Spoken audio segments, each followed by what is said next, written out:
umwami wa Egiputa. Kandi dore ntabwo kwapfutswe ngo gushyirweho umuti, ntikwashyizweho igitambaro kugira ngo kubone imbaraga zo gukomeza inkota. Haleluya. Nicyo gituma umwami w'Uwiteka avuga ati, Nibasiye. dore nibasiye Farawo umwami wa Egiputa, nzamuvuna amaboko yombi. Uko nabanje kuvuna mvune n'ubusigaye ku gikomeye. Haleluya. Kandi inkota iri mu kuboko kwe nzayigusha hasi. Amen. Haleluya. Pokea sifa. Haleluya. Amen.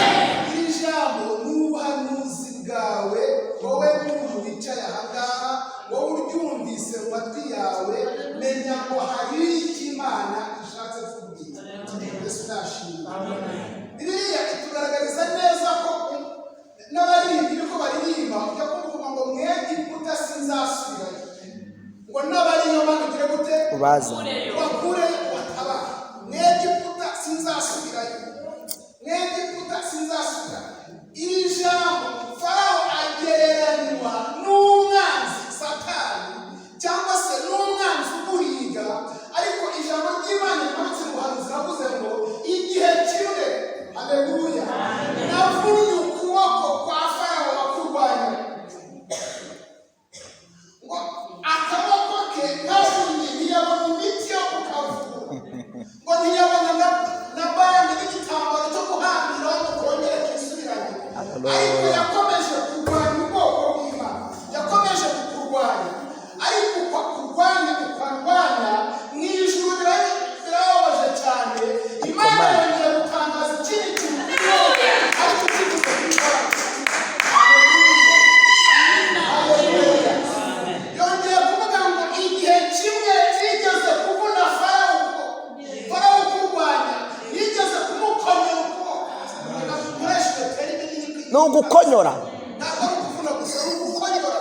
Yigeze kumukonyora ukuboko, ntikwapfurwa, ntikwavurwa, arakomeza araguhiga, ariko ntiwiteka. Sifa kwa Mungu. Nongeye kurahira mu izina ryanjye, nongeye guhagurukira Farawo kurwanya, ngiye kumuvuna n'ukundi kuboko.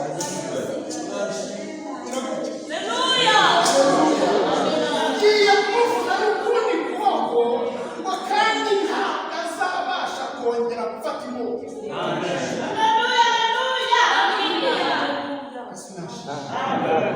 Haleluya. Kandi ijambo rigeze kuvuga ngo Dawidi niyo warihanuye muri Zaburi, aravuga ngo igihe kimwe narahiye kwera kwanjye sinzabeshya.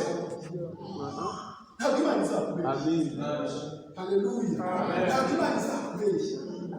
Niba hari ikintu cyaguhagurukiye, ntabwo ari umuturanyi, ntabwo ari bose wawe mu kazi, ntabwo ari umugore wawe cyangwa se umugabo wawe, oya ntabwo ari abana bawe, ahubwo ni Farawo. Ngo Farawo urwanya ubwoko bw'Imana, ahubwo ni Satani urwanya ubwoko bw'Imana. Imana ntiyahiriye ngo igihe kimwe yaramuvunye, akomeza kwisisimba kuri wowe, ariko mpagurukiye kongera kumuvuna kandi kaboko. Haleluya.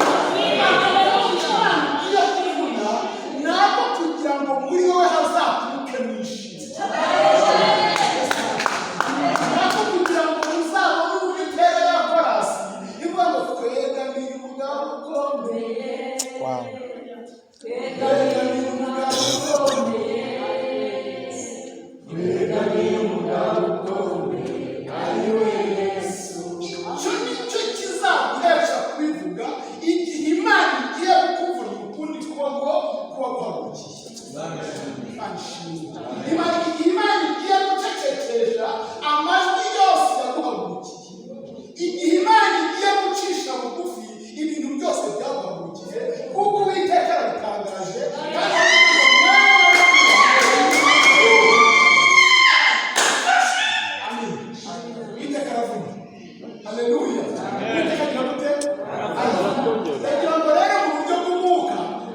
Yego, ibyo rashi. rwose nashyira Yego, musa.